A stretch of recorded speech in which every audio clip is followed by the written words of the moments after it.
আসতে চলেছে বাঙালির সবথেকে বড় উৎসব দুর্গাপুজো। দুর্গাপুজো উপলক্ষে বিভিন্ন এলাকায় উদ্যোক্তারা নিজ নিজ এলাকার পুজোকে জনমোহিনী করতে নিচ্ছেন নানান অভিনব উদ্যোগ। তেমনই এক অভিনব উদ্যোগ নিয়েছেন কামালপুর অভিযান সংঘের উদ্যোক্তারা। রানাঘাটের নিকটবর্তী এই ক্লাবটি এবার পরিকল্পনা নিয়েছে বিশ্বের সবথেকে বড় দুর্গা প্রতিমা নির্মাণের। আমরা এখানকার উদ্যোক্তাদের থেকে জেনে নেব এই বিষয়ে বিস্তারিত।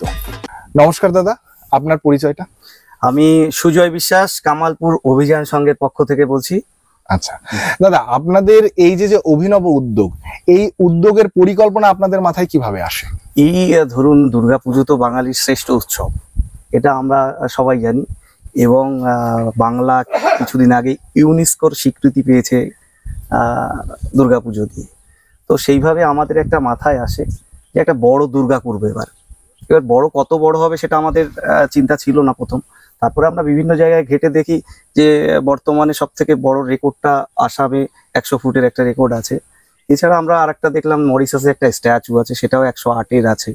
তো সেইভাবে একটা চিন্তা ভাবনা করলাম যে এই রেকর্ডটা কিভাবে আমরা ব্রেক করি। আমাদের ক্লাবটা ছোট, কিন্তু আমাদের চিন্তা ভাবনাটা এসছে মাথায়, যাই হোক যে ব্রেক করতে হবে। সেইভাবে একটা চিন্তা ভাবনা করে ধরুন, এটা শিরোপাটা আমাদের, যেহেতু ইউনেস্কোর স্বীকৃতি, এবার আমাদের বড় দুর্গার স্বীকৃতিটা কেন হবে না। আপনাদের এই যে উদ্যোগ, এই উদ্যোগে আপনাদের উদ্যোক্তা কারা? উদ্যোক্তা মূলত ধরুন, এটা গ্রামের পুজো, আমাদের গ্রামবাসী সবাই তো আছেই। এর মূল আমাদের ভিত হচ্ছে গ্রামের সাধারণ লোকজন, খেটে খাওয়া লোকজন। আপনাদের এই পুজোয় এই যে উদ্যোগ আপনারা নিচ্ছেন, এক্ষেত্রে আপনারা এই জনতার সমর্থনটা, স্থানীয়দের সমর্থনটা কেমন পাচ্ছেন? এই জনতার সমর্থন ছাড়া তো এগুলো হয় না। স্থানীয়রা যদি বলো যে এটা নিয়ে পুরো রাত দিন পড়েই আছে এখানে, যে এটা কিভাবে আমাদের সম্পূর্ণ হবে। ধরুন, অর্থনৈতিক একটা ব্যাপার থাকে, এটা আমাদের প্রথম ধারণা ছিল না যে এতটা বাজেট আসতে পারে। আমরা মোটামুটি ধরুন চিন্তা ভাবনা করে শুরু করে দিয়েছি কাজ, হ্যাঁ, কিন্তু বাজেটটা হিউজ বাজেট। তা সত্ত্বেও কিন্তু আমাদের সবাই চেষ্টা করছে যেভাবে হোক, যেদিক থেকে হোক, যাই হোক, এই পুজোটাকে আমাদের দাঁড় করাতেই হবে। এই প্রতিমা নির্মাণের ক্ষেত্রে আপনারা কি কি বিশেষ পরিকল্পনা রেখেছেন এবং কি কি বিষয় আপনারা খেয়ালে রাখছেন? না, এই প্রতিমাটা নির্মাণ হচ্ছে, ধরুন এই রেকর্ডটা যখন ব্রেক হচ্ছে, প্রতিমাটা নির্মাণ হয় সব কিছু মাটি দিয়ে।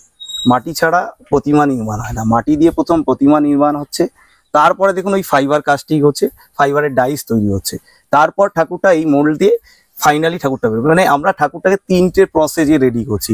প্রথম মাটি বাঁশ যেমনি ঠাকুর তৈরি হয়, তারপরে তার একটা ডাইস তৈরি হচ্ছে, তারপরে গিয়ে ঠাকুরটা বেরিয়ে আসছে। এটা 3টে প্রসেসের মধ্যে যাচ্ছে। এক্ষেত্রে আপনাদের বাজেট কেমন? বাজেট যদি বলো, বাজেটটা এখনো এইভাবে বলা যাবে না। এরপরে ধরুন, শুধু তো ঠাকুর না, তো ধরুন এই প্রতিমা তৈরি হচ্ছে, তারপরে প্রতিমার আমাদের এখন 2য় ধাপে আছি। 3য় ধাপ বলে আমাদের প্রতিমা কমপ্লিট হয়। তো এর থেকে বাজেট ওইভাবে নির্দিষ্ট করে বলা যাবে না, তবে যেটাই হচ্ছে বিগ বাজেট, মানে বাজেটটা অনেকটাই বেশি। এই পুজোকে কেন্দ্র করে আপনাদের আশা কি? আশা হচ্ছে, ধরুন আমরা চাইছি সবাই আনন্দে পুজোটা উপভোগ করুন, বিশ্বের সব থেকে বড় দুর্গা দেখুক। আমরা এখন 111 ফুট বলছি, এটা ঠিক আছে, কিন্তু এই ঠাকুরটা যখন, এটা একটা সিক্রেটও রয়েছে আমাদের, যে কিনা এই ঠাকুরটা 111 ফুট ছাড়াবে এবং ভালোই অনেকটাই ছাড়াবে। আপনাদের এই যে প্রতিমা, এই প্রতিমাটি আপনারা কিভাবে প্রতিষ্ঠা করতে চলেছেন? হ্যাঁ দেখুন, এটা তো আমরা প্রথমেই রেখেছি, এত বড় দুর্গা যেহেতু, তো এটা আমরা ফাইবারের করছি এবং ভালো মানের ফাইবার দিয়ে, যেটা কিনা খুব লাইট ওয়েট হবে। আমাদের এখনো ডিসিশন চলছে, ইঞ্জিনিয়ারদের সাথে কথা চলছে। তো বাঁশ আর কিছুটা যাবে হচ্ছে লোহার, আয়রনের স্ট্রাকচার। তো সেটার ওপরই মূলত ভিত করে এই ঠাকুরটা দাঁড়াবে। দাদা, আপনাদের এই যে কামালপুর অভিযান সংঘ বা আপনাদের এই যে মণ্ডপ, এই জায়গাটার ঠিকানা এবং আপনাদের কামালপুর অভিযান সংঘ সম্পর্কে যদি একটু বলেন, কারণ অনেক দূর দূরান্ত থেকে দর্শকরা এখানে আসবে, তারা যদি প্রপার ঠিকানাটা একটু জানতে পারে তাদের খুব ভালো হয়। এখানে পৌঁছানোর কথা বললেন, আমাদের এটা নদিয়া ডিস্ট্রিক্ট। নদিয়া ডিস্ট্রিক্টে রানাঘাট হচ্ছে আমাদের মেইন টাউন জংশন বলো। তো রানাঘাটে সবাইকে আসতে হচ্ছে, আর এদিকে হলে গাংনাপুর স্টেশন আছে একটা, মানে ধরুন বনগাঁ টু রানাঘাটের মধ্যে একটা স্টেশন। তো এখান থেকে আমাদের হয় 8 কিলোমিটার রাস্তা কামালপুর পর্যন্ত। আর রানাঘাট থেকে যদি কেউ আসে, রানাঘাট থেকে রানাঘাট স্টেশনের পূর্ব পাশে এসেই ওখানে ম্যাজিক অটো, টোটো সমস্তটাই পাবে, এক টোটোতে আসলে এখানে পৌঁছে যাবে। ওখান থেকে আমাদের এই জায়গাটা হবে 12 থেকে 13 কিলোমিটারের মধ্যে আসবে। দাদা, আপনাদের এই যে যে পুজো উদ্যোগ, এই পুজো উদ্যোগে যে প্রতিমা নির্মাণ, সেই নির্মাণ করছেন যে শিল্পীরা, তাদের সঙ্গে আপনাদের যোগাযোগ কিভাবে হলো? শিল্পীরা ধরুন সবই আমার আশেপাশের গ্রামের, হ্যাঁ, তো এরা সবাই কিন্তু বাইরে হায়দ্রাবাদ, কেউ আপনাদের ওই যিশুর মূর্তি হয়েছে ইকো পার্কের কাজটা, এরা সবাই ওর সাথে যুক্ত ছিল, কেউ না কেউ বড় অভিজ্ঞ আছে এরা। তো সেইভাবেই যারা আছে গ্রামেরই ছেলে, কিন্তু সবার বাইরে কাজের এক্সপিরিয়েন্স আছে, সেইভাবেই আমরা একটা টিম করেছি। সেই টিমে অনেক কজন আছে, হ্যাঁ, এর মধ্যে অপূর্ব, রিজু, বাপি, প্রশান্ত দা, ঠিক আছে, তারপরে আমাদের আরো কয়েকজন আছে।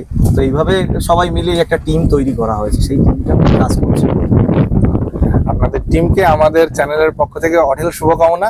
আপনাদের এই মহতি উদ্যোগ শুভ হোক। ধন্যবাদ দাদা আপনাকে।